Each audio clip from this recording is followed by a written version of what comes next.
So what I will do, which is what I do most days, is say what I usually say most days because it's the most relevant thing to say. And that is to go through the set of concepts, which is really me just talking. But when we look at it, everything that I'm saying can be broken down into little conceptual packages. And the concepts are pointing at everyday life. And the purpose of the words is not for them to become new beliefs. Beliefs are actually the problem that keep us seeing life through a stale lens. What we really want is to live life fresh each moment. And the way that we can live life fresh each moment is if there is a connection to self that is always complete, that has always been there. But what seems to have happened is that self is superimposed with a set of beliefs. And so the belief systems about who I am take center stage, and the real self sits back in the background. And the belief systems tend to be a veil, effectively, covering up what we really are. So the concepts are here to point at what is really happening in life, dynamics that take place in life, so that the intellect can see, maybe for the first time, dynamics that haven't been considered in its approach to life. And so the first question that is suggested to be asked is the question, what are we really looking for in life? If we ask that question and we come up with a clear answer for ourselves, then that clear answer to a simple question can be our guide for however long we find ourselves seeking. It can be our guide because if we find ourselves off track, seeking all sorts of things, because to be frank, a lot of concepts sound appealing when we listen to a lot of different teachings, not only teachings about self, but all sorts of self-development teachings and self-improvement teachings, which is not necessarily what we're looking for. A lot of those teachings sound very appealing. And because they're appealing, we can sometimes get absorbed and lost in something that maybe isn't helping us achieve what we're really looking for. So the question suggested to be the starting point. What are we really looking for in life? And of course there's an answer that is put forward as the suggested right answer. But once again, the suggested right answer is a concept that needs to be understood intellectually and then investigated for oneself. Investigated means considered, contemplated, observed, to see whether it's accurate, whether it is what we're really looking for. And so in short, it's happiness for the human being is what we're really looking for in life. But if we left it at that, it's not particularly helpful because happiness is a word and everyone has their own idea on what that happiness is. And one of the main problems is that the happiness that everyone has been looking for is a different happiness. Primarily, we see that people are seeking for happiness through outcomes, happiness through circumstance, through life looking and being experienced a certain way. Primarily, when I talk about experience, in this case, I mean life looking a certain way, experientially or circumstantially, which means either pleasure or pain. And so we can see that the formula for happiness that has been adopted, by and large, in general, is the belief that happiness is to be found through outcomes. My happiness is to be found when life is pleasure, pleasure, pleasure, pleasure, pleasure. And it just turns out to be a wrong formula. It's a formula that we keep following even though in experience we get pleasure many times in our life. We get what goal we have set out, which we think in our mind is going to be our continuous happiness. And we say, when I get that job promotion, that's all I want. That's all I ask for, that job promotion. And the reason we say that's all I want is because deep down inside we're pretty sure that when I get the job promotion, which means an increase in salary, which means more money, which means maybe a better house or more holidays, better clothes, which when we look at it is all pleasure, circumstance. And we say that's all I need because deep down we're convinced that that is going to give me the happiness I'm looking for. And I think we can all say from our own experience, we've got those objectives that we've set. Life has delivered them, not all the time, but at least some time. And when we get them, suddenly we realize, oh, this is not it. And straight away another objective is set. Oh, maybe it wasn't about the job promotion. Maybe it's about finding my perfect partner. And so that becomes the new objective. And once again, we find a partner and it's not the answer. And on it goes. And so one of the points of this discourse is for awareness to land on our own experience and maybe register, actually it's true. I have had pleasure more than enough in life. Not that pleasure is a problem, pleasure is much better than pain. The problem is not pleasure, the problem is our attitude to pleasure. The attitude that says, my happiness and pleasure are directly linked. So we have enough experience for us to be able to say, it's true, my happiness is not to be found in pleasure. And yet if awareness lands on the movement of the body, what does it see time and time again? It sees the body continuously striving to achieve circumstance. It can observe thinking happening in an obsessive or continuous way, thinking about the future and what we need the future to look like and how we can work hard in order to get there. And when we see that thinking, it's effectively telling us, I believe that if I put all this effort into thinking about the future, I can affect how the future will look. And I want to affect how the future will look in terms of circumstance because I believe that my happiness is to be found in circumstance. It turns out that human happiness, which is what we're really looking for, so we are looking for happiness. Everyone's looking for happiness in their own way.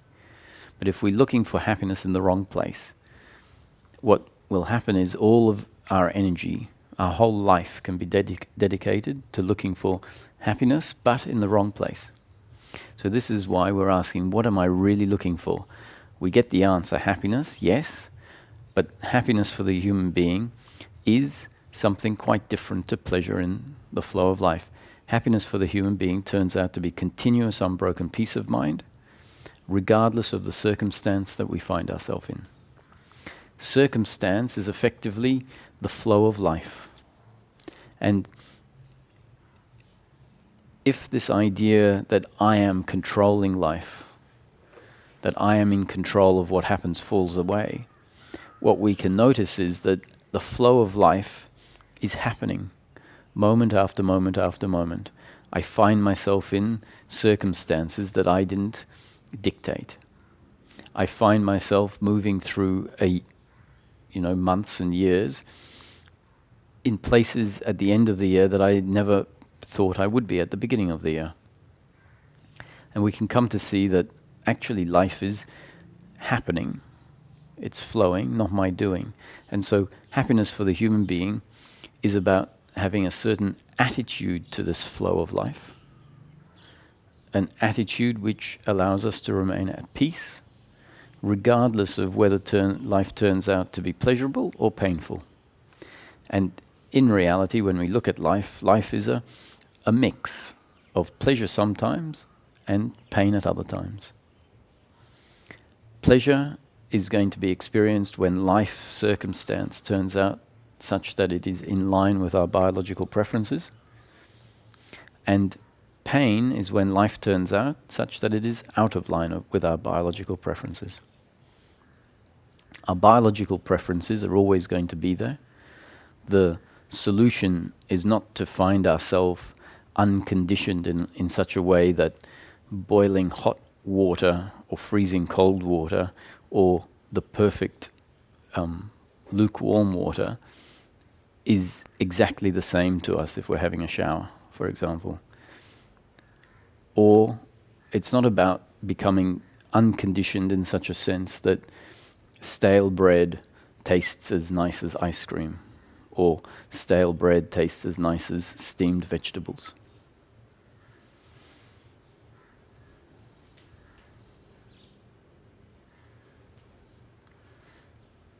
But rather it's about being able to live as the human being, which in large part, the experience of the human being is pleasure and pain based on the body's biological preferences.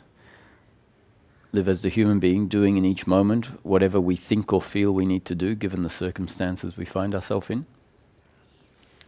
And instead of finding ourselves attached to pleasure, which means when life doesn't deliver pleasure, we're in resistance to the flow of life, to find ourselves with an attitude that is accepting of life as it unfolds.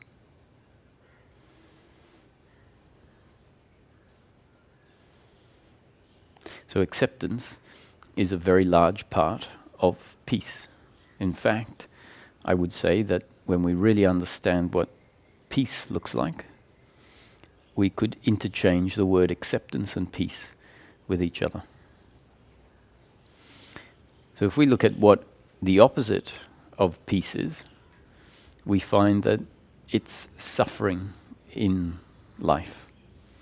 And so if the human being is looking for happiness, and happiness turns out to be continuous unbroken peace of mind, and what disturbs continuous unbroken peace of mind is suffering, it makes sense that what we need to look at is what suffering is. If we look at suffering and we come to the conclusion, well, suffering is an inevitability. It's not something that can end. If we come to that conclusion, at least we can, for ourselves, say, well, my conclusion is that if happiness for the human being is continuous unbroken peace of mind, and what covers up peace of mind is suffering, and as I've seen it, suffering is an inevitability, it's always going to be there, then we can conclude, well, happiness for the human being is not available on a continuous unbroken basis, and we can stop seeking. The good news, however, is that when we investigate suffering, we find that suffering is based on a particular view of life that is not in line with what life really is. We know this because we can investigate life, and if we investigate life, we'll find that it's very different to what we think it is. So let's look at suffering, the thing that covers up peace of mind. Suffering arises in practical terms in a variety of ways, and those different forms of suffering can fit under these categories: guilt, blame, pride, worry and anxiety, expectation and attachment to outcomes. So if we break that into two halves, one half we can call personal doership, and the other half we can call attachment to outcomes. In this talk, both the suffering which we're calling personal doership and the suffering we're calling attachment to outcomes comes under an overall umbrella which is being called the belief in personal doership. So guilt, blame and pride, the linchpin on which guilt, blame and pride rest is this belief that I am the doer and the other is the doer. Meaning that I see myself as a separate, independent entity in complete control of everything that I think, everything that I say, everything that I feel, and everything that I do. So that's my attitude to myself, a separate, independent entity in control of everything that happens through me. And with that view of myself, I have to see the other as the same. A separate, independent entity in control of everything that happens through them, everything that they think, feel, speak, and do. And so from that perspective, when the other does something that delivers pain to me, then I have to hate them for what they have done that has delivered pain to me. And in the same way, if what I do delivers pain to the other, maybe not what I intended, but nonetheless, what I did delivered pain to the other, I have to feel guilty for those actions that I could have or should have done differently. And pride is based on the same principle in relation to those actions that happen through me that deliver positive outcomes. So the first half of human suffering, guilt, blame and pride, based on this belief that I am the doer and the other is the doer.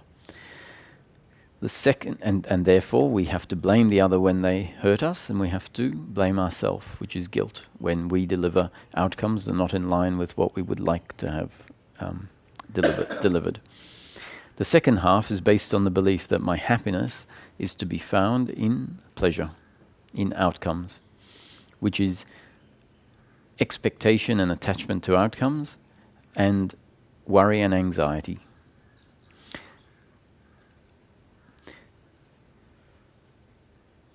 When we look at the human being, we see that by and large, the human being is one way. Well, not by and large. At any point in time, the human being is only one way.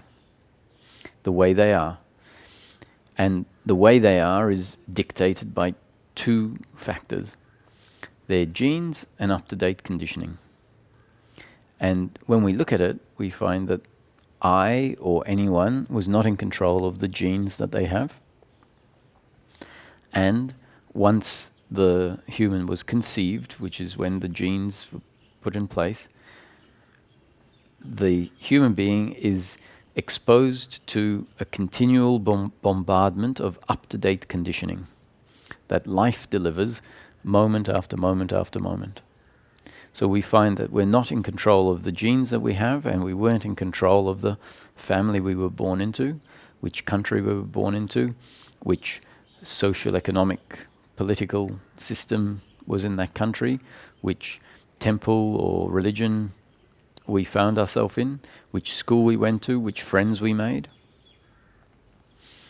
what route we walked to school, and whether there was a dog on that route that scared us, or whether we were found ourselves in some other traumatic experiences in life. All of that totally out of our control and affecting us moment after moment after moment.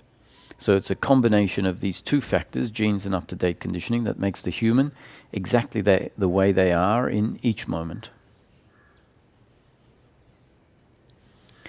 And in each moment, the human being faces a circumstance, whatever the circumstance happens to be. And life unfolds through, in each moment, an individual making decisions as to what to do next, based on the circumstance they find themselves in, and based on who they are in that moment. Essentially, their genes and up-to-date conditioning that they're not in control of. Now, the genetic structure remains more or less constant, or as science is continually discovering, things are always changing, and so maybe the genetic structure changes, but regardless of whether it remains constant or changes is irrelevant in the principle of things, because if the genetic structure changes, it's happening automatically and not my doing. I don't control how the genetic structure changes.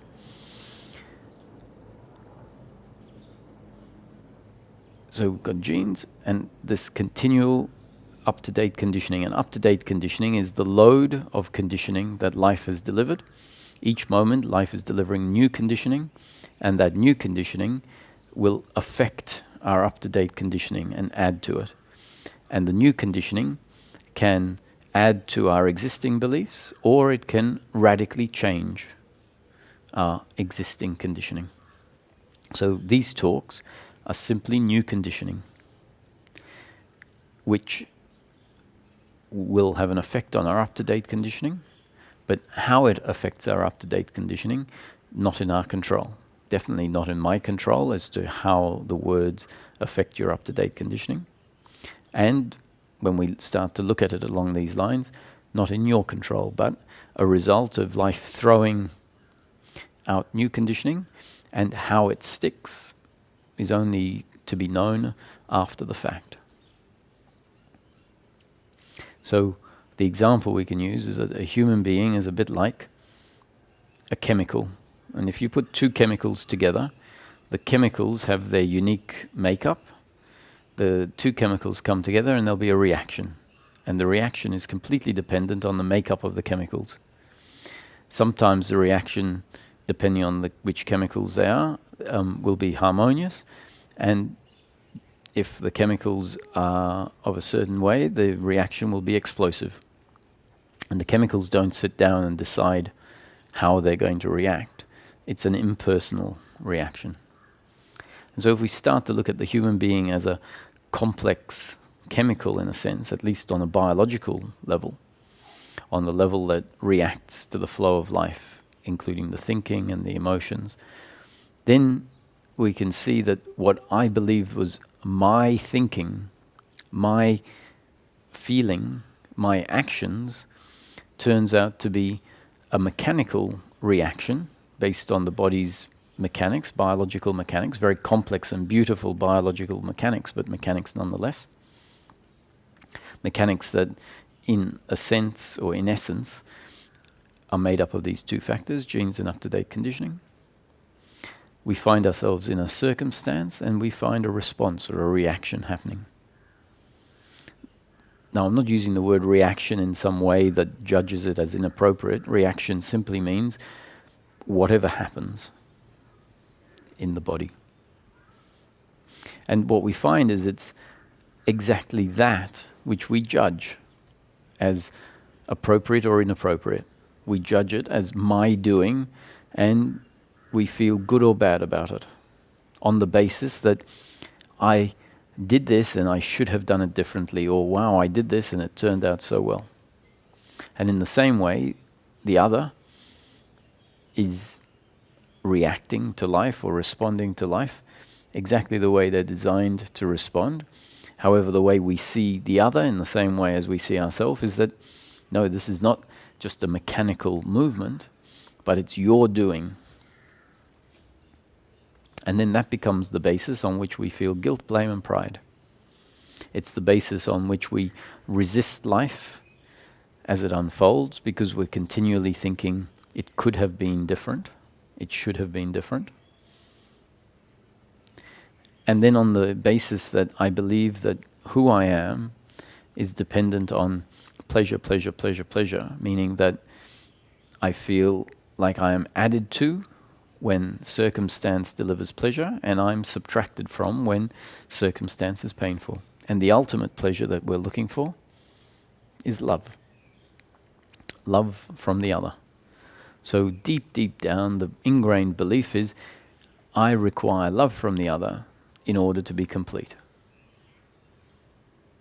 And the reason that that deep ingrained yearning for love from the other is complete is because, as I see it, the deeply ingrained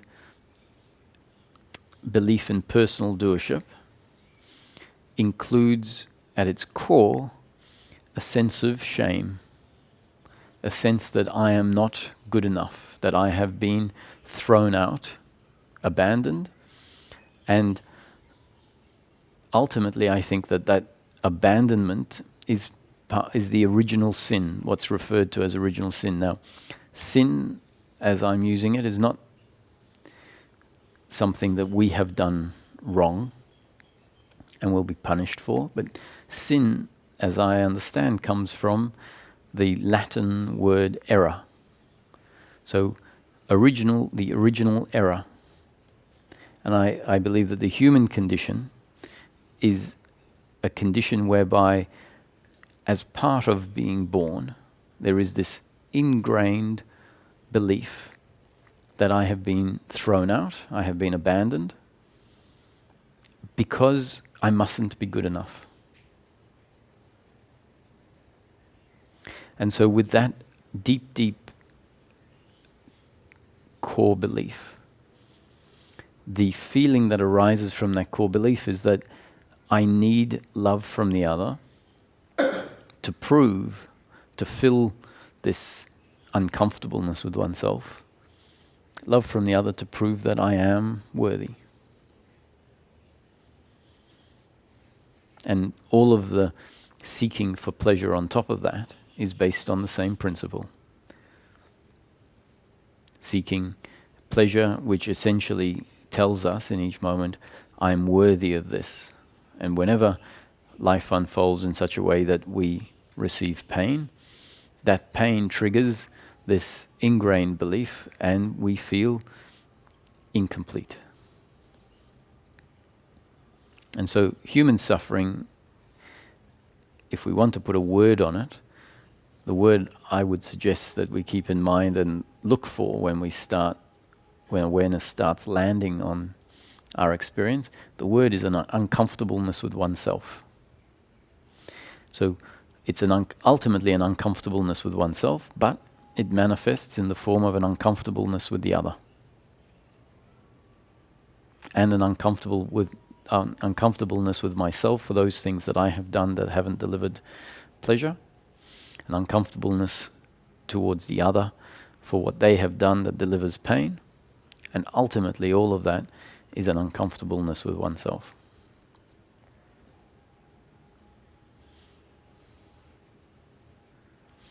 And so as we investigate life, which really means looking at our daily life experience based on some of the concepts that are being put forward. And so what I've said so far is hundreds of concepts. Happiness for the human being is continuous, unbroken peace of mind concept. Happiness for the human being is not to be found in the flow of life concept. Happiness for the human being is not to be found in pleasure or pain concept. The flow of life is always either pleasure or pain concept. So when we understand everything that's being said, we can see there's a whole lot of pointers for awareness to start looking at and verifying for itself. And if we don't verify these concepts for ourselves, then they just become a belief, and a belief is not much good to anyone. But as we verify them for ourselves, the errors that are in place start to undo. And what I mean by error is deep down, ingrained in the system, there is this belief system of who I am. I am the doer, which means I see myself as this physical entity that is separate and disconnected from everything else, needing to fight my way through life, needing to struggle. I see the other as my competitor, as a rival, as a potential enemy, at any moment being able to take away my happiness by delivering pain. Even a friend is a potential enemy in the next moment. And so we're living a life where life itself is a constant threat towards the idea of who I am.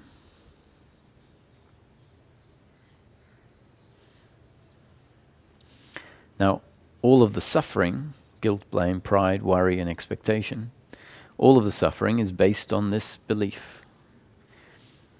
Now, if that belief is wrong, that's really great news, because it means all the suffering is stemming from an error.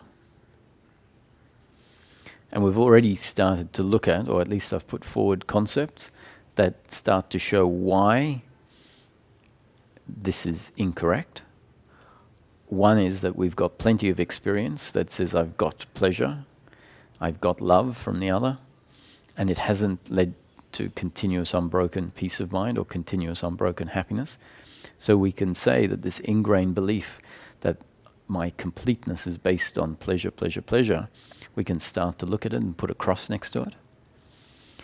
We can also start to look at this idea that I am a separate, independent entity in control of everything that I do, based on coming to see that the human being is basically a biological entity that is designed by life, not by me, to be exactly the way I am in each moment. Genes and up-to-date conditioning.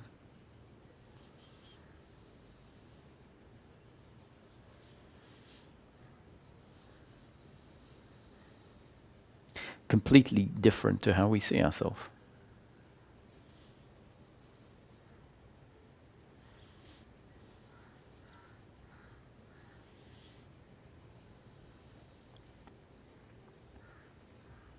So a group of people are out on the street, and some young children, a group of young children come up, and maybe they don't look that safe.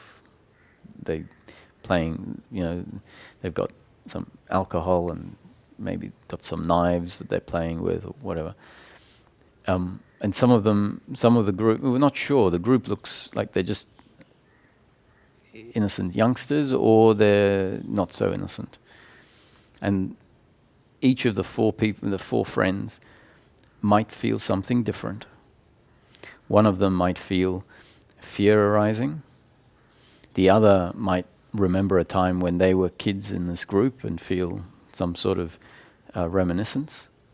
Another one might feel angry at the fact that these children are coming and interfering with whatever the group is doing. And the fourth one might feel compassion for the fact that these are a bunch of street kids, let's say, and that this is their life situation. Now, each of those are biological reactions that arise as a result of the human's genes and up-to-date conditioning. Now, one is not better than the other. Just because one feels compassion versus the other one feeling angry. Often the assumption that we have as part of our genes and up-to-date conditioning is I should feel compassion or I shouldn't feel angry. Whereas the reaction that happens is a result of the circumstance we find ourselves in, our genes and up-to-date conditioning, and a reaction happens. And to be honest, we don't know what that reaction is going to be until we find ourselves in a situation. We can find that we consistently react a certain way. Sometimes we'll react differently.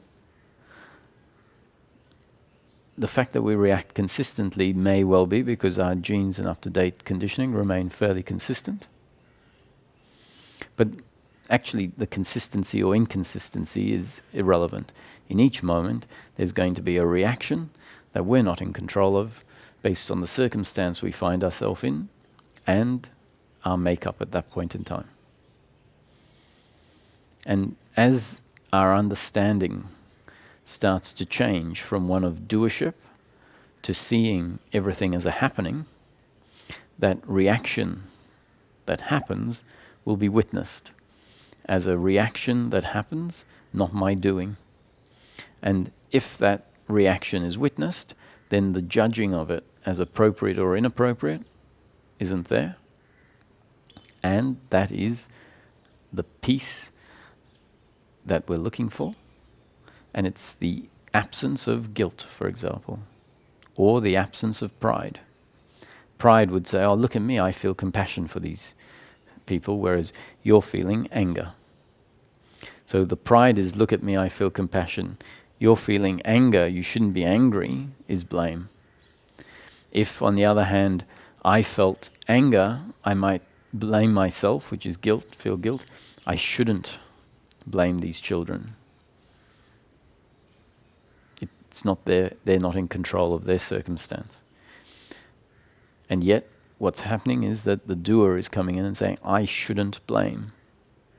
So even though the concepts say what we're looking for is continuous unbroken peace of mind, if the concepts are turned into a set of shoulds and shouldn'ts, then what is effectively happening is the doer, which believes that it can make things happen, is going to follow the concepts, take the concepts on board, and then judge itself as being good at achieving its objective or bad at achieving its objective.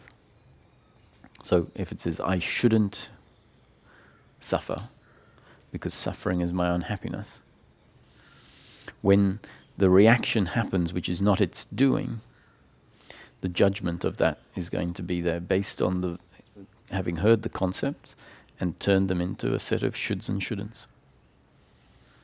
So the concepts are just descriptions of life, not telling anyone to do anything, not telling anyone that they have to achieve anything. They're just descriptions of life. And if we can start to observe life and see it for what it is, using the descriptions as pointers, and then we might well use the descriptions ourselves when we see it and go, yes, that's pleasure in the moment.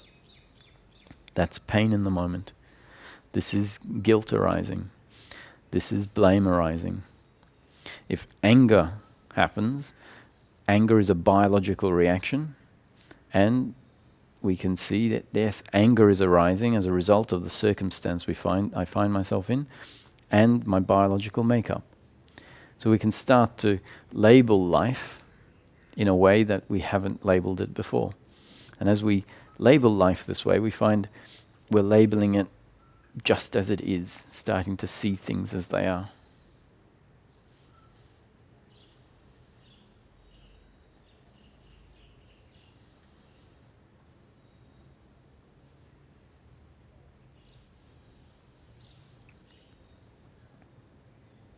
What we find when this belief in personal doership is in place is that there's no potential to witness life, to just see it and start labeling things, because there's complete involvement with what is happening.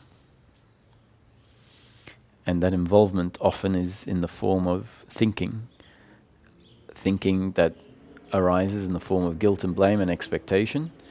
And so the thinking is judging what has happened, being completely involved in what is happening.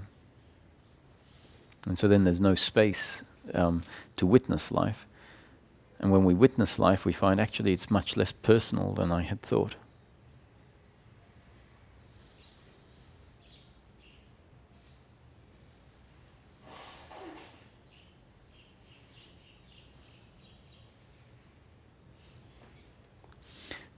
One of the other concepts that's put forward is life is completely predetermined, unfolding exactly as it's destined to unfold, moment after moment after moment.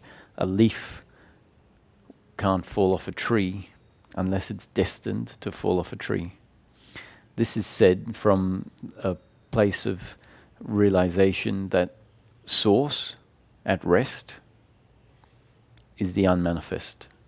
And at some point, source at rest, which we can call infinite creative potentiality, has to manifest. It has to actualize. If it doesn't actualize, then its nature isn't creative potentiality. Because it actualizes at some point, we see that source has become the creation, has become the manifestation. And what we see and what we are part of is the manifestation unfolding exactly as it's created to unfold. The human being is intrinsically part of the creation, doing in each moment exactly what their role is in the story of life.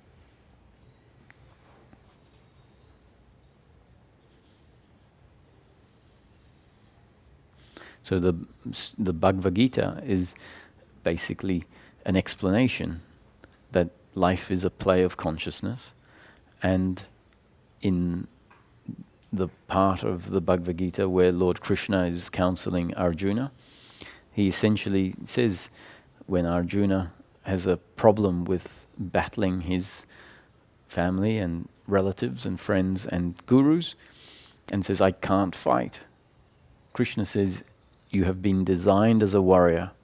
You must fight. As time, I have already killed them.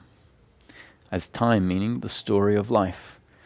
The manifestation, this particular manifestation is a manifestation based on the framework of time and space. And in the unmanifest, time and space don't even exist. So as time, as the story of life, I have already killed them, and I'm using you as the instrument through which the story will unfold.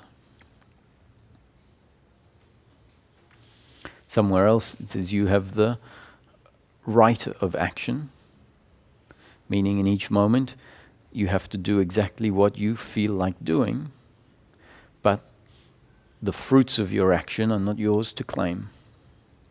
Meaning how you have to live in life knowing that it's completely predetermined is by doing in each moment what you feel like doing, knowing that what you feel like doing or what you think you should do is exactly what is destined to happen. And once you do what you think or feel you should do, the outcome is not in your control. Meaning you can't claim the fruits of your actions. And when we investigate it, we see that the right for action is this feeling of free will, where we feel I am completely free to do whatever I want in each moment. I'm free to stand up and leave. I'm free to order this item off the menu or that item. And at any moment I can change my mind. That's the feeling of free will. It's part of the story of life, part of this creation. And on investigation, we find that what I think is my complete free will turns out to be God's will unfolding. God's will because it's part of the creation, or if we want to look at it in a way that's more easily investigated, my actions based on my genes and up-to-date conditioning that life put in place, not me. And so what feels like my free will on closer investigation is not my doing. So looking at it this way, my will and God's will are now not in opposition with each other. As I see it, God is never going to judge anyone for anything that has happened, understanding that there is no one doing anything, that in each moment, whatever happens through the human being is the unfolding of the story of life. Society, on the other hand, is going to judge us for those actions that happen that deliver pleasure and those actions that deliver pain. Society will reward us for the actions that they consider good and punish us for those actions that they consider bad. So the falling away of the belief in personal doership, which really means starting to see the unfolding of life clearly, can sound like it could be a problem, could sound like it will create irresponsible human. And if we say everything is just happening and I'm going to allow it to happen, the mind might say, well, if I do that, life is going to be chaotic. Life is going to crumble. Whereas in fact, in practice, what we find is the opposite happens. That we surrender and we find that the body has an amazing biological intelligence that is very capable of deciding what to do in each moment. That biological intelligence means that life unfolds much more efficiently.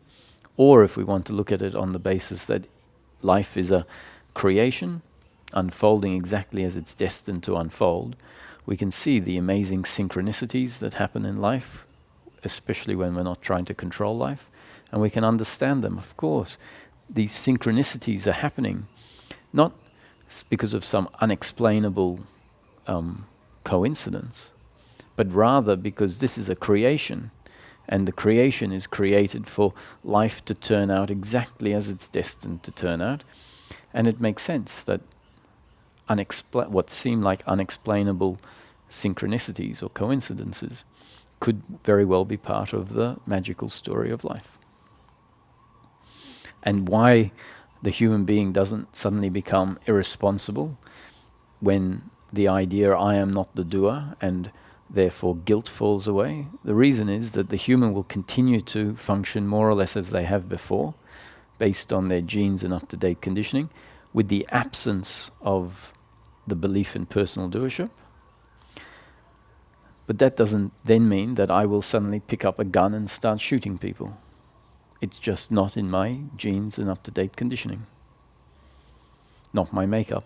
And furthermore, with the dissolving of this identity, which historically has been referred to as the ego, but in this teaching is referred to as the belief in personal doership, it's that identity that has caused most of the problems in life. It's that identity that is greedy and feels like it needs more, more, more. It's that identity that sees the other as a rival and a competitor. It's that identity that feels personally attacked when someone does something to hurt it. And so it's that entity that hates the other. And so when that entity falls away, the complete opposite to what the mind imagines happens is that what happens naturally is that the body is much more altruistic without making any effort to be that. It would like to see the other happy as well as itself.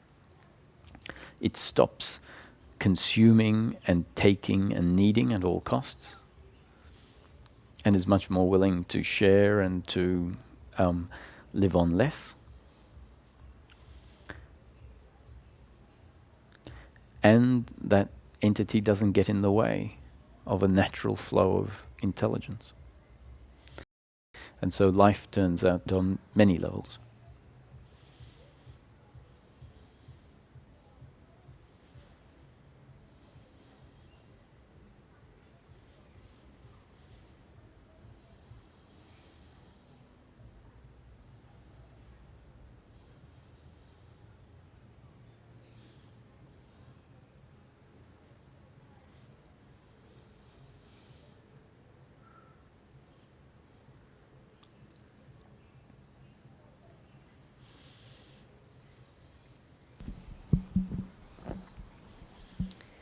You often talk about the body, biological preferences, the intelligence of the body.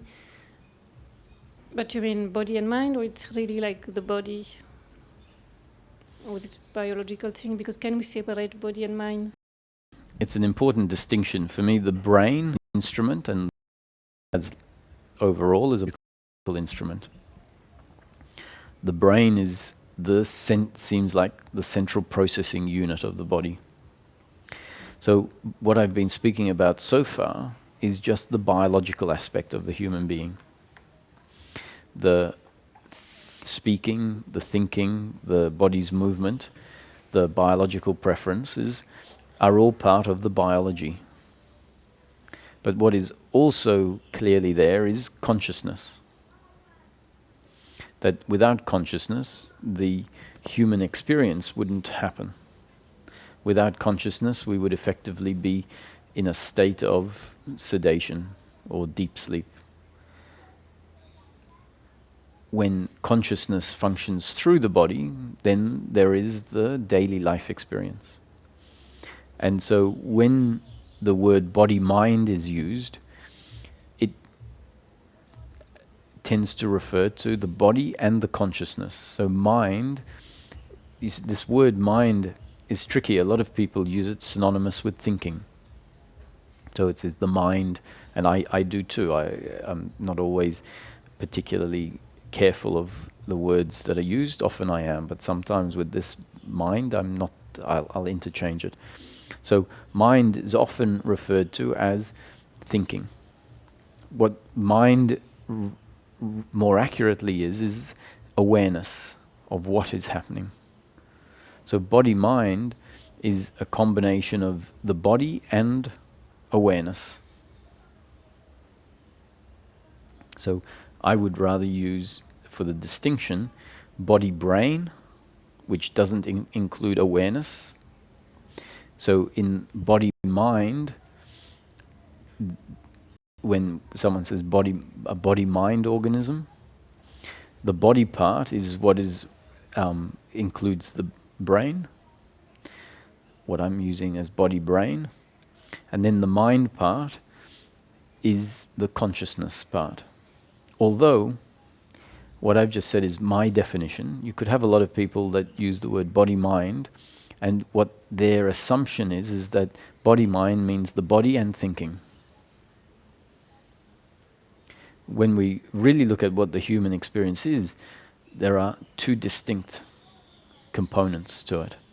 The biological aspect and the consciousness aspect.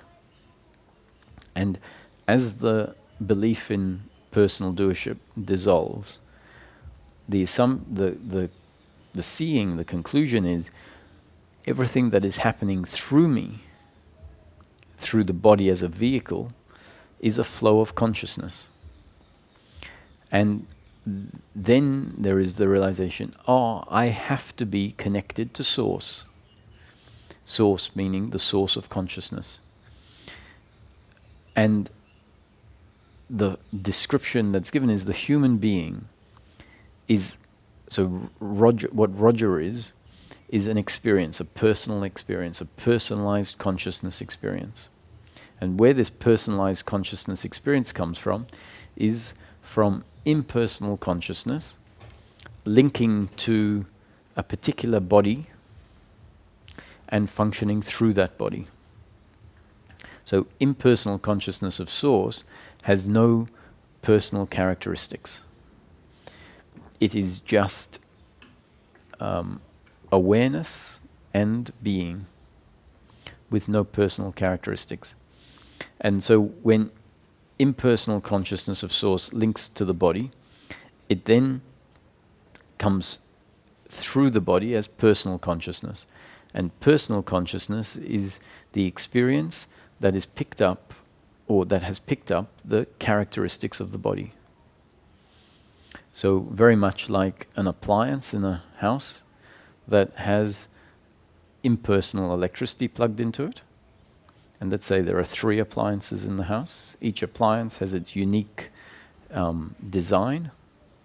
The same impersonal electricity, undifferentiated electricity, electricity that has no personal characteristics to it, just energy. The same electricity is plugged into each appliance, and then each appliance produces what we could call a personal output. So the heater produces heat, the fridge produces cold air, and the fan produces movement. And the human is a bit like that, a unique vehicle. The one impersonal consciousness of Source links to this unique vehicle and all unique vehicles, and then functions through it as personal consciousness.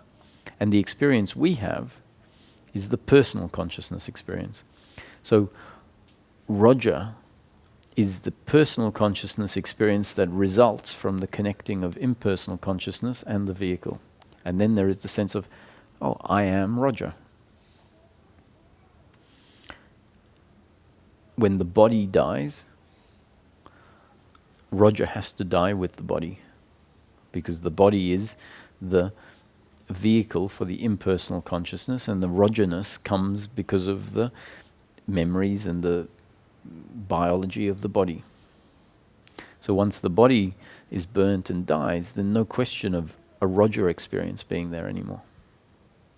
And then impersonal consciousness of Source, which is always still connected to Source, just retracts back to Source. So nothing really is lost, because Roger is an experience that is meant to be temporary. And if there is the understanding that Roger is simply an expression of impersonal consciousness through a particular body, and that is the Roger experience, when the body is imagined to die, so when we think, the body will die and Roger will die with it, what is this Roger that is dying? It's just an experience. And the essence of Roger, when we find the core of the Roger experience, the core of the Roger experience is I am impersonal being and awareness. Those were the 2 components that came from the impersonal consciousness. So when the Roger experience dies, the essence of what Roger is hasn't died. The essence of what Roger is goes back to Source. But there's no Rogerness in that. There's no personal characteristics. And if this self-realization, the self, is the part of Roger that is always and always has been complete, the part of Roger and anyone who that is not needing anything more. So when the thinking comes in, and the thinking identifies with being the body, and starts seeing the body getting old, starts seeing the body, let's say, not performing well in society, sees other bodies doing things that this body doesn't like, then the thinking is always about the imperfection of things. And so it's that thinking that is the guilt and the blame and the pride, the worry and the expectations. It's all based on a belief system, a set of thinking that is seeing itself as something that it isn't. And what is seeing itself as something it isn't is simply thought. And so as that thought tends to fade away, there can be a resting back in being. And that being is the part of us that is always fine, is always complete. And so the imagination that says, well, actually when I'm 85 or 90, I'm not sure that we might imagine, oh, that's going to be a terrible existence. I'd hate to live like that. That could be a thought based on what we think happy living is.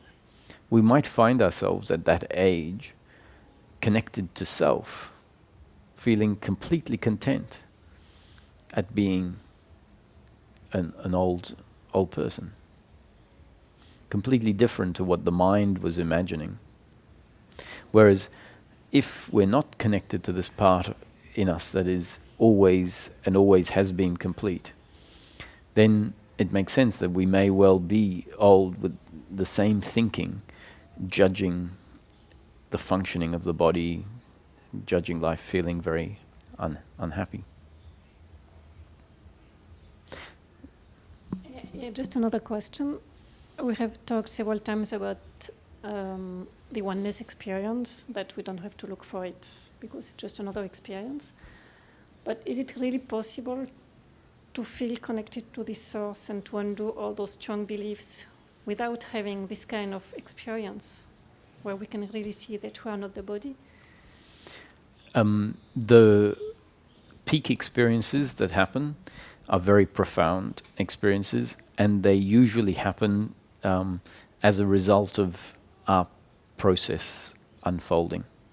So at a certain point in time, when the belief systems get weak enough, there can be a profound shift where awareness or consciousness disidentifies from the body and witnesses everything that is happening. Now, there's different types of witnessing. There's witnessing which can happen continuously throughout the day, and the experience feels like it's a shift in states of consciousness, but very different to a peak experience. A peak experience is often very profound and crisp in its nature. And both the profound peak experiences and this ongoing witnessing tend to demonstrate that actually what I am, the subject, is not the body. What the experiences show is that what I have always believed myself to be, the body, is actually just an object. And that what I am, the subject, I'm not talking about what Roger is, but what the I, the primal subject is that which is formless, is not an object, is not the body, and that which is aware of the life experience. Now, if those experiences happen and happen regularly, they're there to experientially demonstrate this fact, that I am formless, I am not the body. And then they can fade away. They can fade away because what needs to be shown has been shown. And then we can come and the experience can be of living as the body, the personal consciousness experience comes back, and the personal consciousness experience is the experience of thinking, of acting as if I am the doer. But somewhere in the system, something profound has happened that understands that's not the reality. So the experience doesn't need to change. The experience can be one of, and is, one of living life as this, as if I am the doer, as if life is real, as if it is my thinking, as if it is with something else that knows that the biology is functioning automatically. The thinking is not my doing. The acting is not my doing. Now, your question is, can that happen without the profound experiences to demonstrate that what I am is not the body? And my answer is that I know people who have a grounded an experience of life where suffering doesn't arise based on this understanding, and they haven't had profound awakening experiences. And in fact, Ramesh would often say that his process didn't include any profound awakening experiences. The thing that he would refer to as his experience was a time when he was translating for Nisargadatta Maharaj, and he felt that the translation was happening simultaneous to when Nisargadatta was speaking. So the English translation from Marathi to English was happening simultaneous to the speaking. And in that moment, Ramesh felt that there was a very clear recognition of non-doership, that everything was just happening, that he couldn't have translated it as simultaneously as it was happening. But when you listen to that description from Ramesh, that was much more a description of realization of non-doership, rather than of an awakening to a formless consciousness. And I have no doubt, based on the fact that he's put forward a very clear and concise teaching that continually surprised me in my process as to how accurate it was when certain shifts happened. I would continually be surprised at what perfect words were there to describe the shifts that would happen. So I have no doubt that he had this complete realization. And yet, from what he said publicly, there wasn't an awakening experience.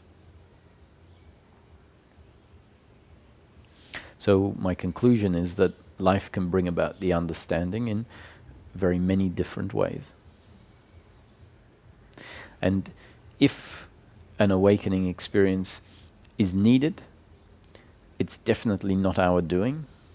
It will happen when we're least expected. In fact, if we're waiting, if we're trying to make a oneness experience happen, what tends to happen is we get frustrated. At some point, the thought arises, I can't do this. I've been trying for way too long to try and see everything as one, and I really can't do it. We, in a way, forget about trying to do it, and that's when it's most likely to happen. When the person is not at all interested in it anymore.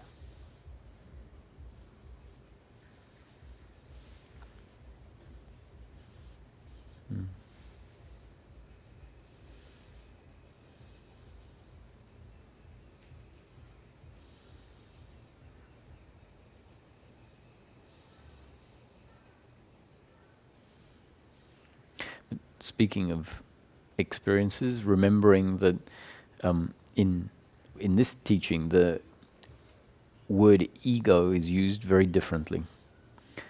It's saying that what we are is the ego. It's not about the ego dissolving. So Nisargadatta was the ego, Ramana was the ego, Jesus was the ego. Whoever for you is the most enlightened example in life, this teaching is saying they are the ego. The ego is either the personal consciousness experience, or, if you like, the body plus the impersonal consciousness expressing as personal consciousness, the whole individual or person. And the distinction, so if we say the ego is going to dissolve or vanish, it can create a lot of confusion, because we then imagine that this personalness is going to dissolve, not be there. And take Ramana as the example. Ramana would respond to his name and would open his mail when it came and sit and talk to people, very much having the experience that he is this and not the other.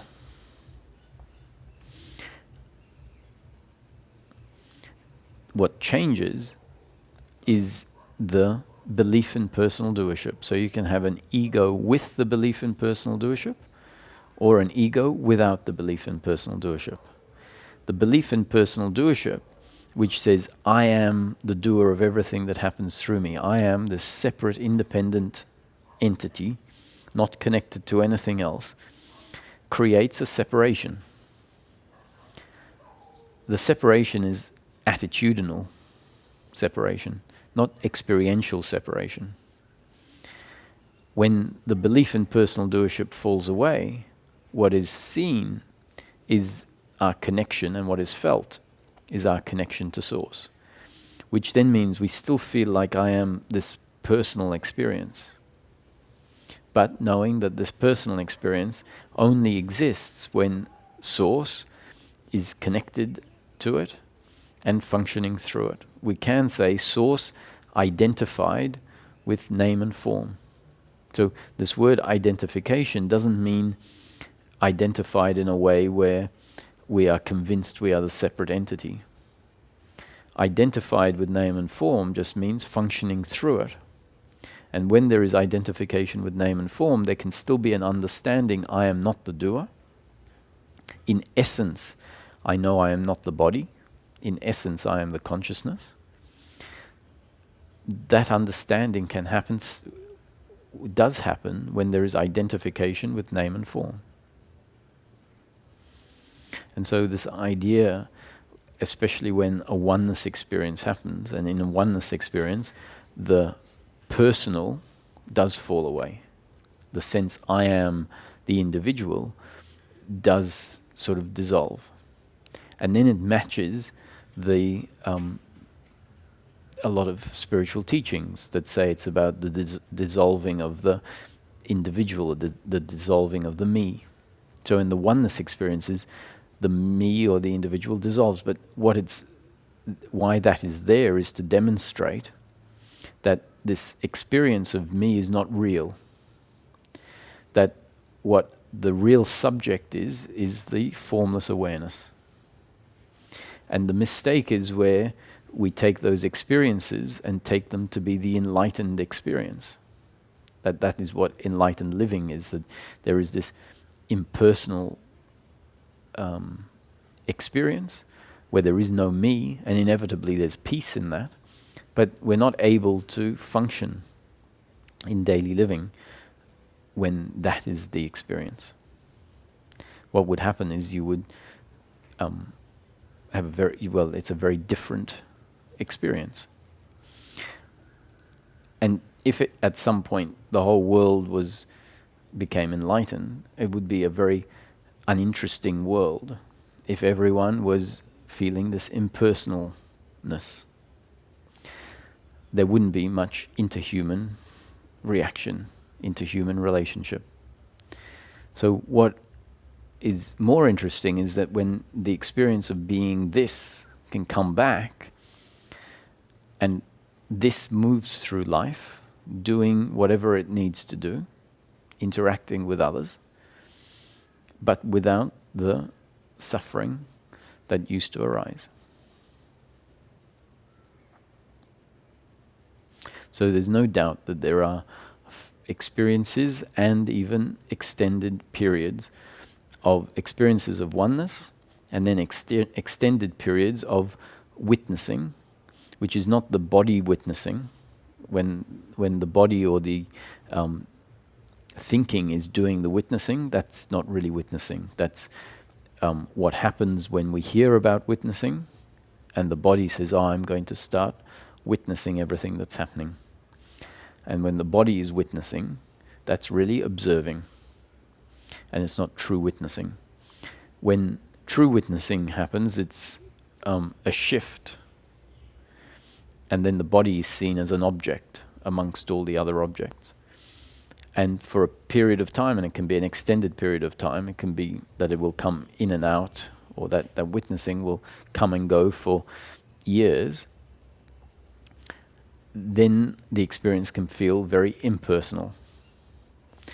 But as I see it, that period of time is happening in order to demonstrate and prove to the person, become part of the conditioning, that what the subject really is this impersonal consciousness, just so that eventually the personal experience can come back with a deep, deep conviction, which is not a mind conviction. We just know the conviction is there because when we go through life, life still delivers pain from time to time, and that pain doesn't create suffering.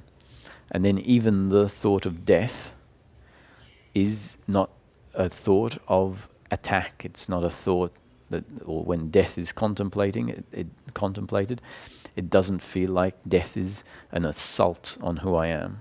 In fact, the contemplation of death can feel like a very pleasant thing to contemplate. It's a relief from the flow of life, and it's a returning back to source. So when that becomes the relationship to life, where suffering doesn't arise, and the experience is still a very personal experience, we can conclude, everything that came before, the process that came before, including the peak experiences and the witnessing, did their job such that now they can be the personal experience with a deep knowing of what I really am. And even though I've mentioned here peak experiences and witnessing, as we spoke about 10 minutes ago, this deep connection, or at least personal experience where life isn't taken personally, can happen even without those experiences.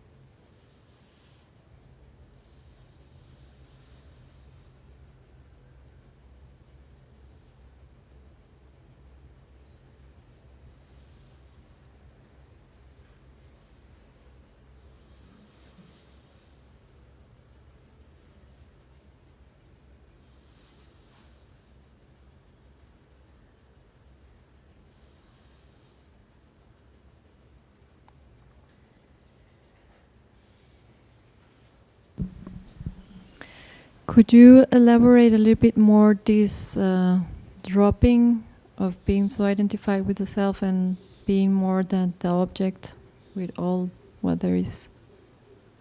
Like that. Yeah, okay. So talking more about the awakening to consciousness.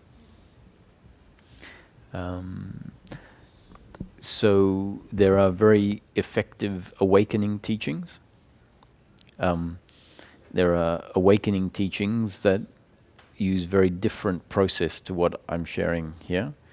What is being shared here are a whole lot of concepts that are being encouraged to be followed by the intellect, to start becoming aware of life in such a way that it hasn't seen life before.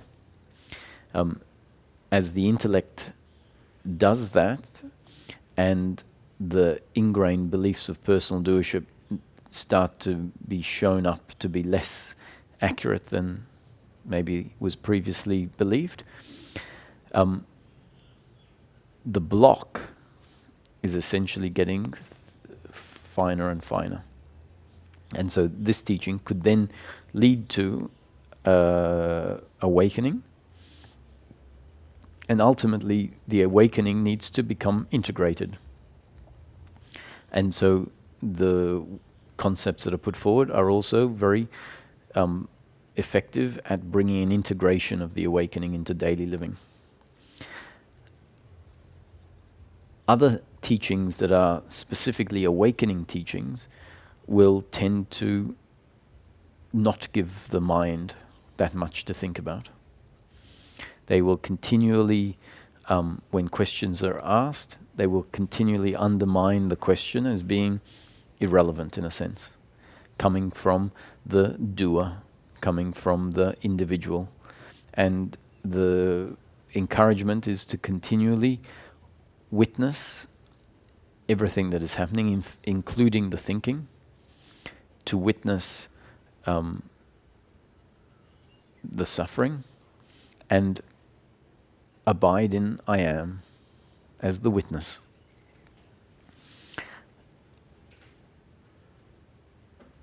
When that happens, a shift can take place.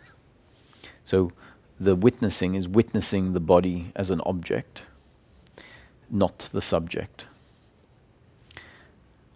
And a shift can happen, and that shift will be a shift whereby the consciousness that functions through the body shifts backward and then witnesses the body as an object.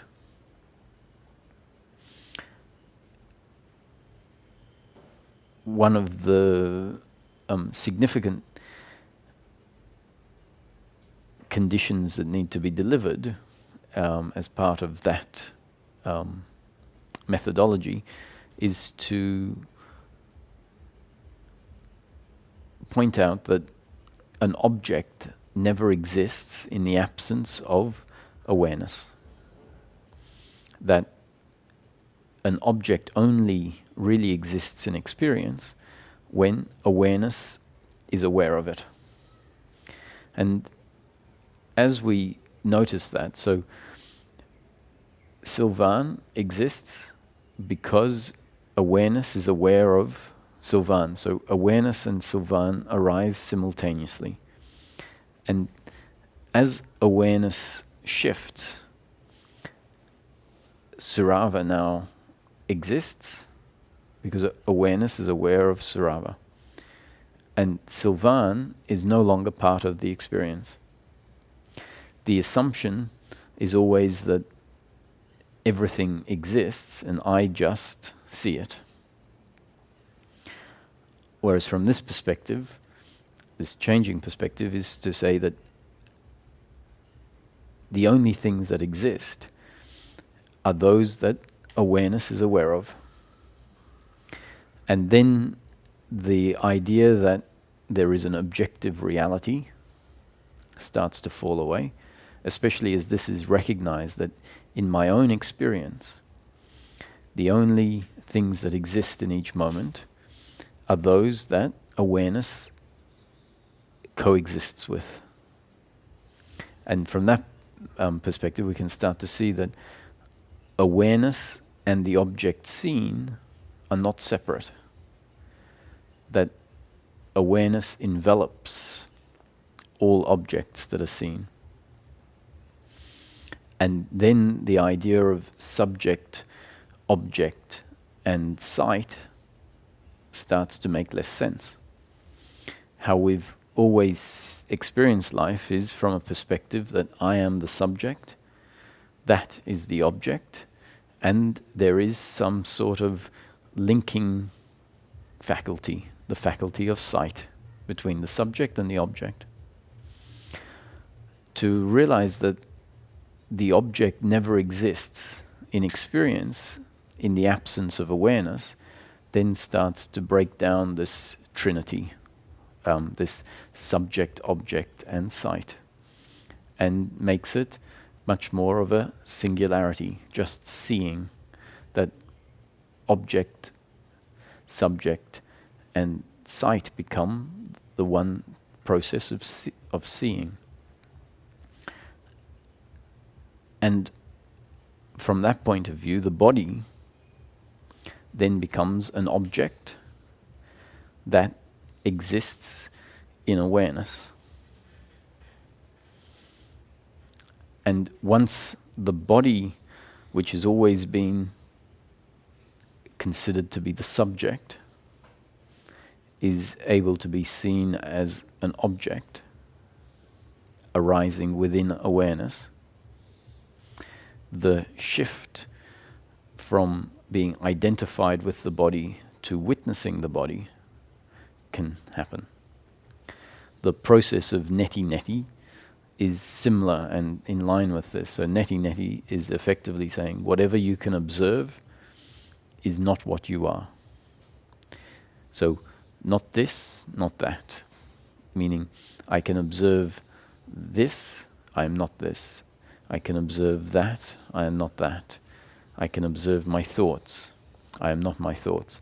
I can observe the emotions, I am not the emotions. I can observe the biological feelings, I am not them. I can observe the body, I am not the body.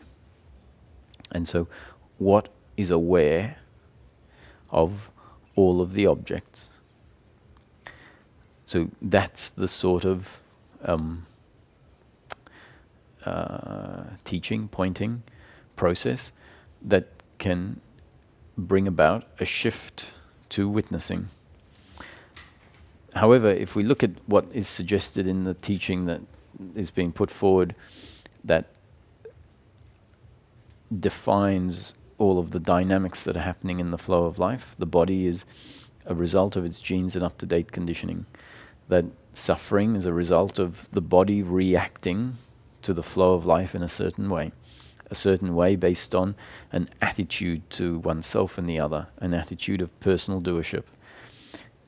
In a sense, once the intelligent intellect understands the concept, a witnessing of everything that is happening can start to happen. Witnessing the body moving according to its genes and up-to-date conditioning. Witnessing suffering arising. Witnessing pleasure and pain in the flow of life. And that witnessing can also create a shift.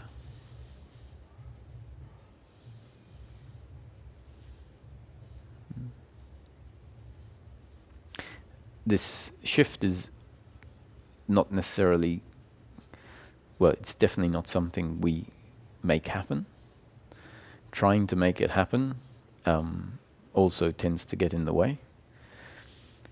And so whichever methodology it is, whichever teaching we happen to be exposed to, one that continuously reinforces that what you are is consciousness, you are not the body, you are the witness to everything that is happening, or a teaching that points at the belief in personal doership. Whichever one you're exposed to is the one that is most likely going to do the job that needs to be done. And at the right time, whatever insights, whatever experiences need to happen, will happen.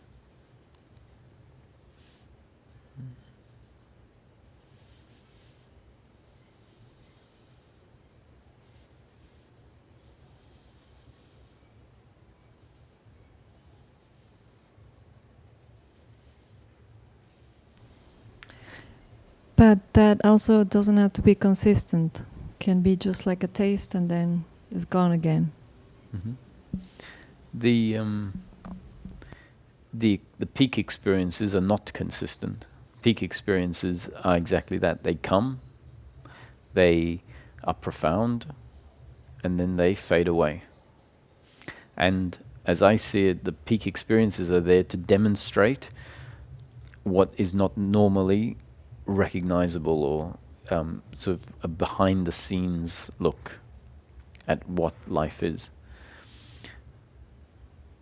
And once that has happened, we've been shown behind the scenes, essentially. And so we don't need to keep looking behind the scenes. Once we've been shown what is behind the scenes, then we can take that back into this experience and start to see this experience with that additional information. So it isn't so much about living in that peak experience state. It's about having a peak experience that demonstrates the nature of reality, or not the nature of reality, the nature of life, such that now we that's something I never had any frame of reference for. So when we're reading certain teachings that talk about consciousness this, consciousness that, we tend to read it and sort of skip over the word. Or we read the word, but we might not have any direct understanding or frame of reference of what consciousness actually is. And then a peak experience happens where consciousness recognizes itself, meaning that in the peak experience there is a clear recognition of the consciousness that has always been here functioning, but which has never recognized itself. And so we have an awakening, let's say, or a peak experience, where for the first time the consciousness becomes part of the experience, becomes tangibly recognized as part of the experience. It's always been there, but it's never landed on itself. It's always been landing on objects, as objects outside of itself. And at some point it can turn back on itself and realize, I am actually that which is constant. I am the field in which all of the objects arise and not separate from what I am. Now I'm not talking about I as Roger the body, but I as the consciousness that is always, there is always consciousness or awareness in any experience. Without consciousness or awareness, the experience wouldn't be experience.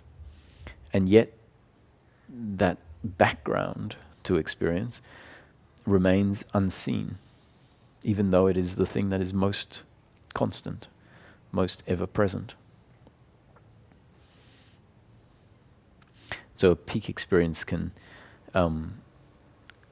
create an awareness of it. Awareness becomes aware of itself by itself. And then it can fade away, but there can be a much more subtle recognition of awareness now, very different to the peak experience. So it's just shown us, it's like ringing a bell, saying, hey, look at that component. So the spotlight goes on it, shows you it's there, and then the spotlight goes away. But now we know it's there. Now even though the light isn't on it, we can see it. And in this case, so I'm using an example, we can see something that before awareness had never landed on. Now the spotlight showed it, the spotlight's gone away, but we can still see it even though the spotlight isn't on it. And consciousness or awareness being the background of this experience, once it's shown to us, depending on how it's shown, because a lot of people have awakening experiences, they fade away, and then they know something profound happened, but within that experience there was no registration of what was being shown. Meaning the awakening didn't actually show that much. It was profound, but awareness didn't land on certain aspects. So those awakenings are not actually that helpful. They might be helpful to get someone interested in seeking, because they've had a profound experience, but they're not particularly helpful in bringing a new insight into daily living.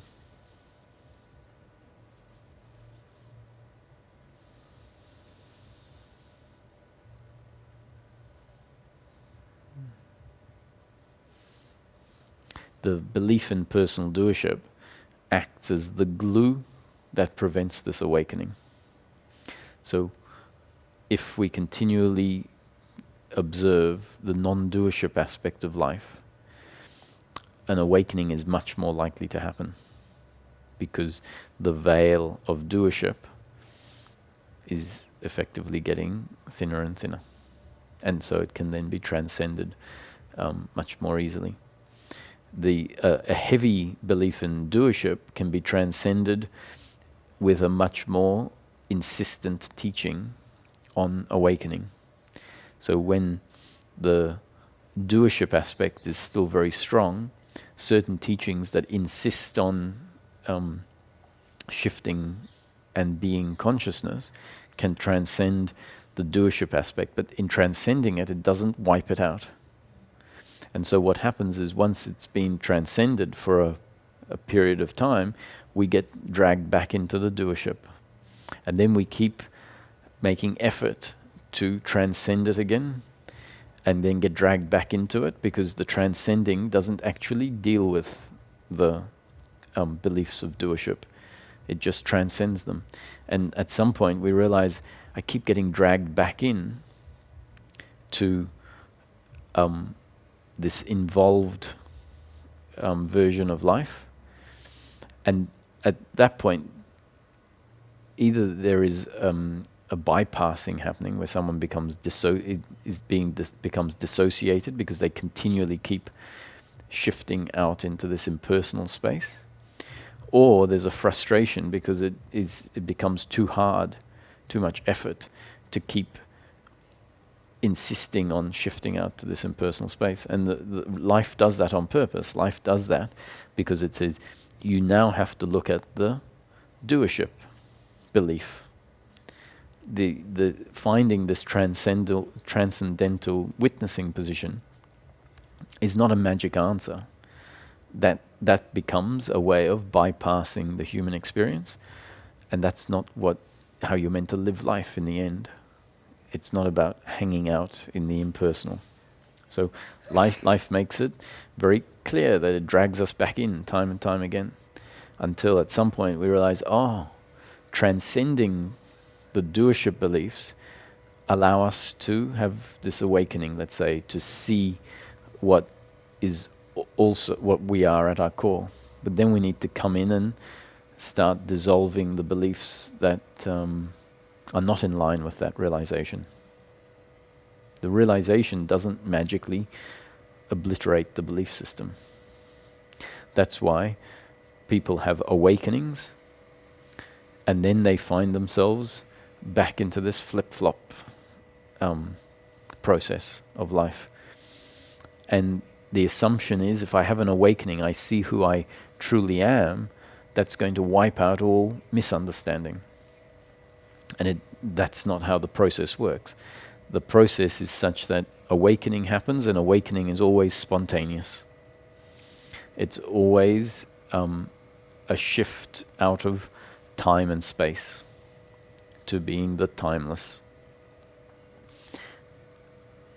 But what then happens is a process of deliverance after the awakening. And that process of deliverance can be quite an extended process, or it can be a short process. And the process after is the process whereby that awakening realization becomes fully integrated at all levels in the body into daily living. And once that deliverance process is finished, the flip-flopping, which means the coming and going of peace interchanged with suffering, that comes to an end, and we find ourselves in a state of living as the human being, experiencing life as it unfolds moment after moment, in a continuous state of unbroken peace of mind, which really is just the end of suffering.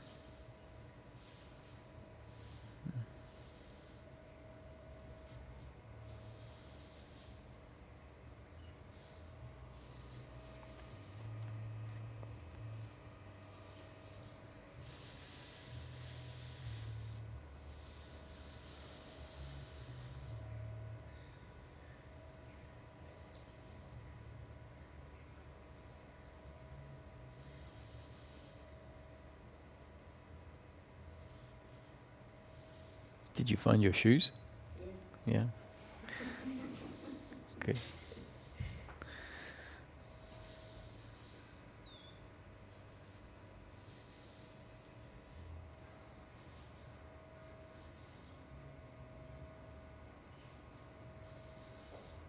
So, what's your name?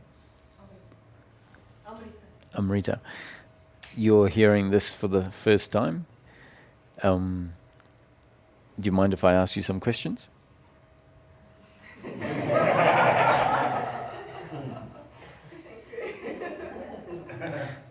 Can you have the microphone?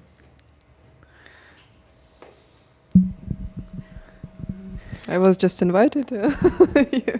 Right. Yeah. Don't know much, but so as someone who has heard the concepts for the first time, for me it is all familiar. I understand what you're speaking about, but maybe you can share some your life experience and how you apply this in your real daily life. Yeah. So it's not something that we need to apply in a sense. The process is a process that dissolves certain parts of our up-to-date conditioning.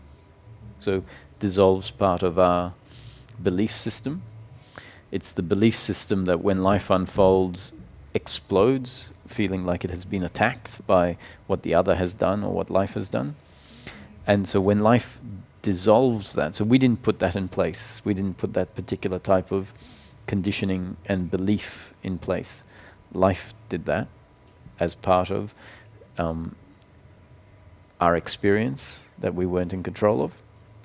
So it puts that conditioning and that belief system in place. And at some point, in the very same way as it put it in place, it removes it. And once it's removed, then we just find ourselves living life in a very ordinary way, waking up in the morning and doing whatever it is that we need to do according to our routine and our life circumstance. Inevitably, in the process of the day, things aren't going to work out in line with our preferences. People that say they're going to do something don't do what they say they were going to do. Intentions that I might have had don't get fulfilled. I might have had an appointment and I completely forget about it. And then I get a phone call saying, where were you at 3 o'clock? I waited for an hour. Wow. So in the course of the day, inevitably there is going to be pain in its different forms. And yet what we find is that without this belief that of personal doership, the suffering doesn't arise. If we had to go out and apply a certain belief system to everything that was happening, we effectively would have to work hard at ensuring suffering doesn't arise. And furthermore, it would be a belief system, which means it's very different to the functioning of our true nature. So our true nature is what makes this peace available. Meaning what we happen to be, in essence, is something very particular and very special relative to this idea we have of who we are. So the fact that our true nature is a particular way means that if we can connect to that and just be, then life can continue to unfold without it feeling like a threat to who I am.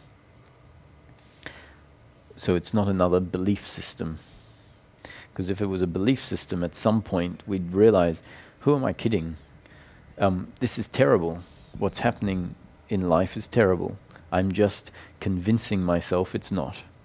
I'm convincing myself that, I'm not the doer, they're not the doer, I can't blame them because they're not doing it. My happiness isn't to be found in pleasure or pain.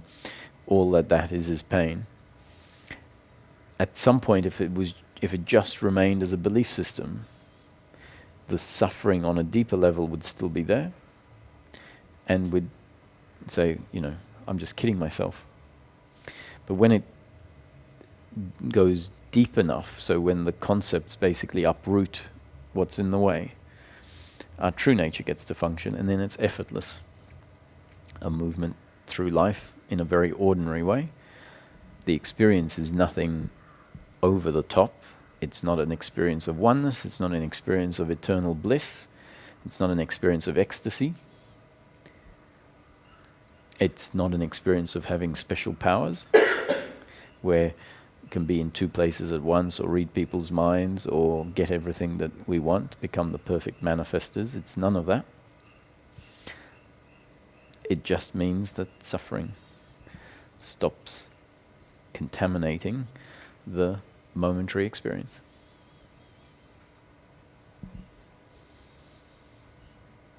Which, when that's delivered, we find that nothing more is needed, that seeking stops. And so then we can conclude, what more than this do I want? What more than feeling complete and whole and at peace, regardless of what is happening? What more could I wish for? And not as a belief, but we actually just see that that's the way we are in life.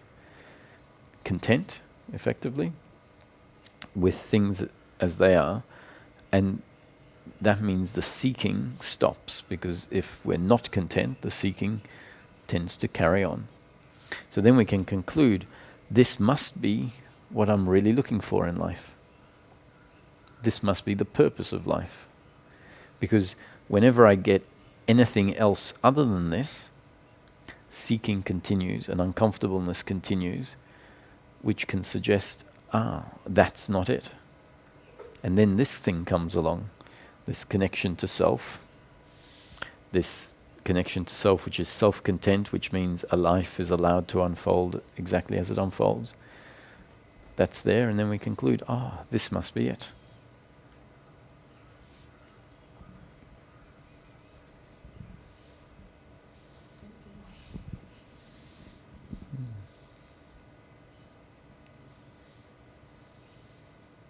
But if you have some comments, and you can feel free to be honest, you don't have to, if you feel brave enough, you don't have to hide your opinion. Having heard the concepts for the first time now, bearing in mind that these concepts are received as a complete attack on the belief in personal doership.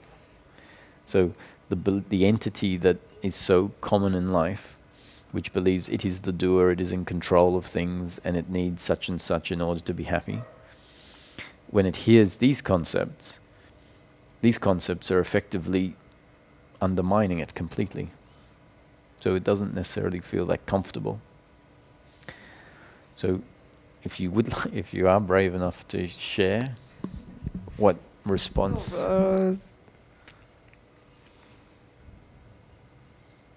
I feel your concepts, and I understand, and I accept. Just for me, it's difficult to accept all the theory. Sometimes I like just to, when the person shares his life experience, how you apply this in your life. Yes, and I feel it's more nourishing for me. But that's just my attitude. You don't have to follow. Yeah. Yeah, no, that's fair. I mean, a lot of people like to hear a more personal version of events. And sometimes some anecdotes come up that I can share. But what I find is very important is to put across the concepts in a form that they are digestible. Now, it's true that it might be less entertaining. But if someone finds the interest, let's say, in listening to maybe a dry version, or not version, but what can be a bit methodical, almost like going to school. If someone finds an interest in listening to that, my thought is that these concepts are the only concepts put forward are those that are essential for happiness in daily living. So if someone's interested to learn how to do anything else, and when I say to learn, this is not about learning so much, but if someone is interested in anything else other than daily living, then these concepts are no good. But if someone is interested in the thing that we are really looking for, then the information contained in this conceptual framework is, specifically tailored in as condensed format as possible, to give answers and pointers to what needs to be seen. So I'll give you an anecdote. Having said all of that, but it's an anecdote that will demonstrate a point that is important here, and that is how the intellectual understanding goes deeper and deeper and deeper, based on an investigation of what the concepts are saying for yourself in your own daily life experience, which is what is most important. If we take the concepts and just believe them, or take the concepts and don't apply them, then the understanding just remains intellectual at best. And so what I mentioned yesterday is, if I'm going to ask you what's on the table in 10 minutes' time, you hear that you're going to be asked in 10 minutes, what is on the table? You think, okay, that's a question, now I need to know what's on the table. And then someone tells you, there's an apple on the table. What we tend to be satisfied with that sort of answer. Like, good, I needed to know what's on the table, you've told me what's on the table, end of story. And then when someone says, so what's on the table? You say, that's easy. There's an apple on the table. But what if there isn't an apple on the table? What if there's a dog on the table? Or what if there's an apple on the table and they say, oh, so what color is it? Then you say, well, hang on, they didn't tell me what color it was. So it could be red or it could be green. I'll take a guess at it being green.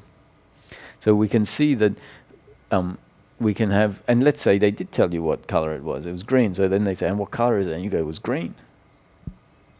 So we can have a lot of information, but that information is not our own knowing.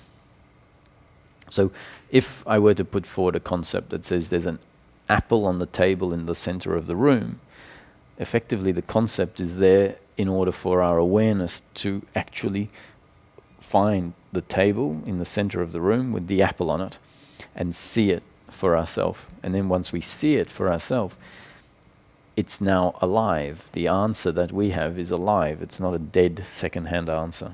It's not just an intellectual, conceptual, theoretical answer. So the great news is that daily life becomes the laboratory, and it can become, this is a mission in a sense, a project. And it's probably the most valuable project we can ever embark on. So if anyone ever criticizes someone who's seeking, your family members say, what are you doing in the last 3 years? You haven't worked, you've been going to India and you just hang out reading books on the couch, you're crying sometimes, come on, get your act together. If we can realize actually this process is probably the only really, really, really meaningful process in life, because it's a process of coming to know oneself. So I diverted a little bit. It's a very important process, and it can be fun to investigate, to see what is really here. I haven't even started with the anecdote. The anecdote that demonstrates how the intellectual understanding goes deeper and deeper based on our own investigation in our own life is this. I was in Tiruvannamalai a few weeks ago, and walking up the mountain, came across a bunch of monkeys. And one monkey in particular was on a ledge, and it was a baby monkey, probably only a month old, with really fine features, big bulging brown eyes, and looked like a mini human, it's amazing. And it seemed interested in interacting. I think it was even putting its hand out. And when I was looking at it and seeing the fine features and everything, I had this really warm feeling in my heart about the amazingness of creation. And several years earlier, I was told that if you smile at a monkey and show them your teeth, regardless of how you're feeling about the monkey is going to take it as a sign of aggression, because in monkey language, if you show a monkey your teeth, that means I hate you, I'm going to kill you. And so when this was explained to me 2 years ago or 3 years ago, I understood the concept intellectually. It made sense. It was very simple to understand. But I had no personal proof, no personal experience of this. So anyway, here I am looking at this monkey with this amazing feeling of warmth and love in my heart, and a smile came on my face. And this monkey jumped back and screeched, jumped back a meter, and its mother came rushing over, hissing, ready to fight. I went, and at that point, the intellectual understanding that was delivered several years before came to mind. I went, there you go. I smiled at the monkey, feeling all this love and affection, but the monkey saw it as an act of aggression. So based on my own personal investigation, my own life experience, the intellectual understanding went a bit deeper. Now, if I happen to spend some more time in areas where there are monkeys, and I make an effort to smile at a lot of monkeys and see what the result is, the intellectual understanding will continue to go deeper and deeper until at some point I'll have absolute total conviction of the fact that if you smile at a monkey, regardless of how you're feeling inside, the monkey is going to take that as a sign of aggression. And so Ramesh would put forward a suggestion to people as to how to investigate for oneself this notion that I am not the doer. What he would suggest is that each day, at the end of the day, sit quietly. You don't need to take this on as a rigorous practice. Take one event that you are convinced was your doing in the course of the day. A whole lot of other events you are not sure of, but this one event you are convinced is your doing, and then investigate it along the following principles. And we look at the situation, and we see that we saw something or heard something, smelt something, tasted something or touched something in the environment that we weren't in control of. So a bird flies across the vista. We see the bird because of the fact that the bird flies into our field of vision. Once we see the bird, which is something we're not in control of, a thought might arise. Oh, that's a nice bird. Or, oh, that's a scary-looking bird, based on one's genes and up-to-date conditioning that we were not in control of. Life delivered our genetic makeup, and life conditioned us a certain way. So we may have grown up with a mother who was very scared of birds. And it turns out that we'd see this bird, and we say, oh, that's a very scary-looking bird. We realize that the bird flying across my field of vision was not in my control. We realize that the thought that is a very scary bird is based on my genes and up-to-date conditioning that I didn't have any control of. The movement to close the windows might happen based on the thought that is a very scary bird. So another thought, I hope it doesn't fly into the living room. So we close the windows. And as we investigate these events which we are convinced are my doing over and over again, and find that what seems like my doing is a series of cause and effect reactions, biological reactions, based on the circumstance I find myself in that I wasn't in control of. And each time we do this investigation for ourselves and find not my doing, not my doing, not my doing, the understanding goes deeper and deeper and deeper until such time as we will realize that based on my own investigation, nothing I have ever investigated turns out to be my doing. And so we could imagine that at the beginning of that investigation, before doing it, someone could ask you, well, what do you think about this non-doership principle? And you go, well, I've heard it, I understand what it's saying, but I'm not so convinced one way or the other. And the person that asks you could say, yeah, I'm sort of in the same boat. And then after 30 days of doing this personal investigation for yourself every day and finding not my doing, but a happening according to a whole lot of variables, circumstance I wasn't in control of, biological reactions that I see are reactions based on factors that I was never in control of, and then subsequent biological reactions to the initial biological reaction, means what I used to think was my doing, not my doing. So after 30 days, the person comes and says, so what do you think about this doership principle? I just listened to it again. You go, well, I can tell you, based on my own investigation, I'm absolutely convinced that I am not the doer. And the person who hasn't done the investigation will say, well, you know, I'm glad you're so convinced, but personally I'm not so convinced yet. And for the person that has become convinced based on their own investigation, whenever they find themselves in a situation whereby the other does something that delivers pain, the initial reaction might be of blame, and then a thought will kick in, and the thought will say, not their doing. A happening according to the story of life. What they did was a reaction to the circumstance they found themselves in. And that thinking will happen automatically. That cuts off the suffering. And at some point, the understanding goes so deep that the initial suffering doesn't even arise.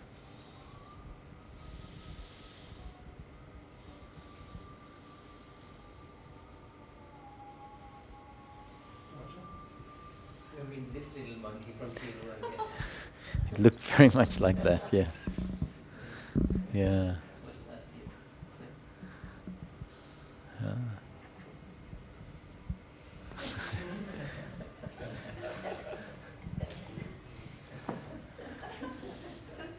That little monkey. Yeah. So, if there are no more questions, anyone have any other questions? One more. Just pass it.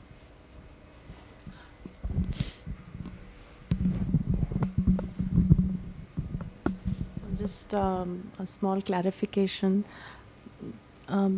You've mentioned this a few times, just wanting to clarify. Every action that happens is based on the 5 senses of sight, smell, touch.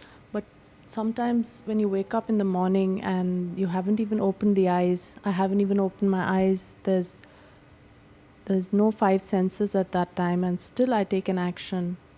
So what is that? I mean, it's... What action? Action, like I do something which is not based on those 5 things. It could be a thought in my head, like go and brush your teeth. Now that's not coming from the 5 senses. I haven't opened my eyes yet, so there's nothing to see. I have earplugs on sometimes, and nothing to hear. And a thought comes. So that thought is not coming from... So where is it coming from? Well, I would suggest that the thought, let's say we use, let's get up, for example, or let's go and brush my teeth, will come from the awareness of being in a bed, let's say. Awareness of the sense of touch, of the sheets and the bed, which then allow you to bring in the thought, oh, I am waking up in my bed. And then a thought arises, time to get out of bed. So I wouldn't suggest that the thought, let's brush my teeth, would arise when we're still unaware that we are a human living a life. Having said that, your point is not a bad point, because it's true, we can find ourselves sitting on a couch and a thought about something in the past arising. That on the surface is not inspired by something that we see, smell, taste, touch, or hear. Yeah. I would say that that thought is inspired just by the experience of life in general, or not inspired by it, but part of. Memory. Yeah. So where is it really coming from? The thought is coming from the deeply ingrained beliefs in the body or your memory. Usually, we'll find that a memory, let's say, is inspired by something we see. You see some kids playing, and you might have a memory of when you were a child, for example. And so the memory, the thought, is inspired by seeing the kids playing. So in this case, when a memory comes and it doesn't seem inspired by anything, I would say it's just inspired by the life experience in that moment. And inspired might be a little bit too strong a word, because it suggests that it is created by the life experience. But what I mean, I guess, is that it is the thought is arising simultaneous to the experience of the senses, but not necessarily triggered by them. It's true, in the personal investigation, it was suggested that the thought will arise because of something that we saw that inspires the thought. So as long as we can rest on the explanation that a thought or a feeling arises based on our memory or our deeply ingrained belief systems, and we realize that those belief systems have been put in place by life, they're not something that I chose to put in place, but something that were put in place. And so then the personal investigation remains intact. The personal investigation, which will eventually show not my doing, remains intact, even though the initial cause, if you want to call it that, was something different to something seen, smelt, tasted, or touched. So actually your question is a good one. Thank you. Mm. Yeah.